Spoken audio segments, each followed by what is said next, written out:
Good morning, नमस्कार. पुन्हा एकदा स्वागत आहे तुमचं नवीन माझ्या ब्लॉगमध्ये. आमच्या फुटाणा गावातील सुंदर सकाळमध्ये हे बघा, बारीक बारीक थेंब लागले बघा, किती छान वाटतं. आणि आपलं डेली रुटीन चालू झालेले, आलेले केटल्या घेऊन दूध काढायचं, रोजचा धंदा नारी गोविंदा. चला तर बघूया जनता काय करायला लागली.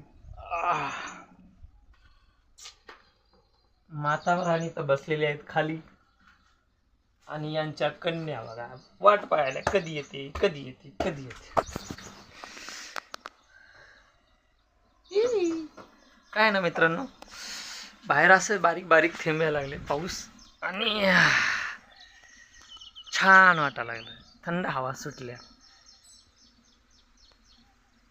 काम राहिले, शेण काढायचे, हे आपला धंदा. तसं पाहिलं तर मित्रांनो, एज्युकेशनल जॉब जर विचार केला तर माझा जॉब आहे B.Ed होल्डर, म्हणजे शिक्षकी पेशा. एक्सपिरियन्सड पाहिलं हॉटेल इंडस्ट्री, ज्याच्यात अनुभव आहे. आणि स्वप्न जर पाहिलं तर ॲक्टर होण्याचं. अँड देन आता करतो काय, शेणपाणी. त्यामुळे क्षेत्र कुठलंही असो, इमानदारीनं काम करणं महत्त्वाचं. कसं आहे ना, या सुंदर फुलासारखं माणसानं जगायला पाहिजे, बरोबर आहे की नाही. यांचं कसं असते, काळी जमीन असो, डोंगर असो, बंगला असो का झोपडी असो, जिथं जाईल तिथं फुलं द्यायचं काम करतो. त्यामुळे आपण बी आपलं काम व्यवस्थितच आणि चोख करायला पाहिजे, क्षेत्र कुठलंही असो.